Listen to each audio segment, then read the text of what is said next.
Derechos laborales. Una mirada al derecho a la calidad de vida en el trabajo. Por Juana Patlán Pérez. Los derechos humanos laborales. Los derechos humanos están estrechamente relacionados con la dignidad de la persona frente al Estado. En este sentido, el poder público no puede ser utilizado lícitamente para ofender los atributos inherentes a las personas y debe ser un vehículo para que vivan en una sociedad con la dignidad que le es consustancial. En consecuencia, el ser humano está obligado a respetar, garantizar y satisfacer sus denominados derechos humanos. Para definir los derechos humanos, Barba realiza la siguiente integración conceptual. Son privilegios fundamentales que el hombre posee por el solo hecho de serlo, particularmente por su naturaleza y dignidad. Son, además, derechos que le son inherentes y deben garantizarse como tal. Son derechos innatos, inalienables e imprescriptibles que pertenecen a todo ser humano, y con ellos se desarrolla la personalidad, la dignidad y el valor de las personas como tal. Son un instrumento de respeto y estímulo a la dignidad de todos los seres humanos. Son derechos reconocidos por el poder político y el Estado está obligado a garantizar su cumplimiento. En cuanto a los derechos humanos laborales se refiere, la OIT establece dentro de sus fines y objetivos que todos los seres humanos, sin distinción de raza, credo o sexo, tienen derecho a perseguir su bienestar material y su desarrollo espiritual en condiciones de libertad y dignidad, de seguridad económica y en igualdad de oportunidades. Dentro de este grupo de personas se encuentran precisamente los trabajadores y sus derechos.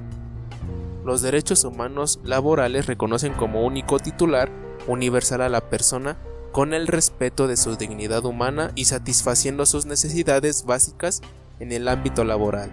Los derechos humanos laborales, de acuerdo con Hermida, forman parte de los derechos fundamentales y son derechos humanos que están dispuestos en la superestructura de la Constitución y normas internacionales. Este tipo de derechos se clasifican en específicos e inespecíficos.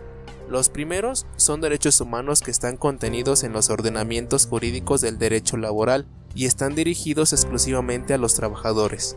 Por su parte, los derechos inespecíficos no se encuentran en los ordenamientos jurídicos laborales y pueden ser normas subjetivas e inherentes a la persona en sí misma, que la rigen en todos los ámbitos de su vida.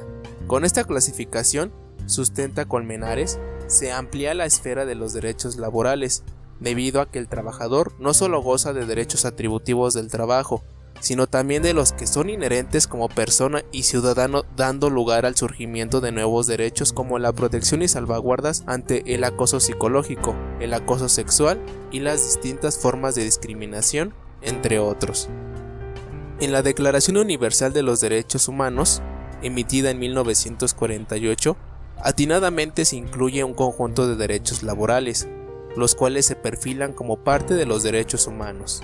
De acuerdo con Canessa, estos se refieren al derecho a la libertad del trabajo, la prohibición de la esclavitud y de la servidumbre, la prohibición del trabajo forzoso u obligatorio, el derecho al trabajo, la protección contra el desempleo, la protección contra el despido, la prohibición de la discriminación en materia de empleo y ocupación, la igualdad de remuneración por trabajo de igual valor, la prohibición de la discriminación de personas con responsabilidades familiares, la seguridad e higiene en el trabajo, el derecho a condiciones justas, equitativas y satisfactorias del trabajo, el derecho a una remuneración mínima, el derecho a la promoción en el empleo, el derecho a la formación profesional, el derecho a la información y a la consulta en el seno de la empresa, el derecho a la información y a la consulta de los procedimientos de despido colectivo, el derecho a la tutela de los créditos en caso de la insolvencia de sus empleadores,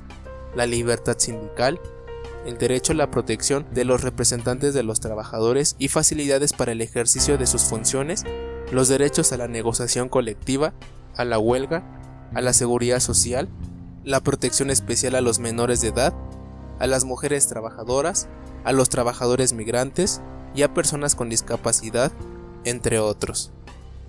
Es importante señalar que el derecho al trabajo es inseparable de otros derechos tales como el derecho a la igualdad, el derecho a la libertad de expresión y creación artísticas, el derecho a la seguridad social, por mencionar algunos.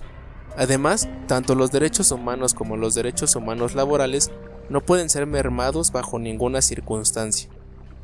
Por lo que en este trabajo propondremos que el derecho a la calidad de vida en el trabajo se conforme como derecho humano laboral.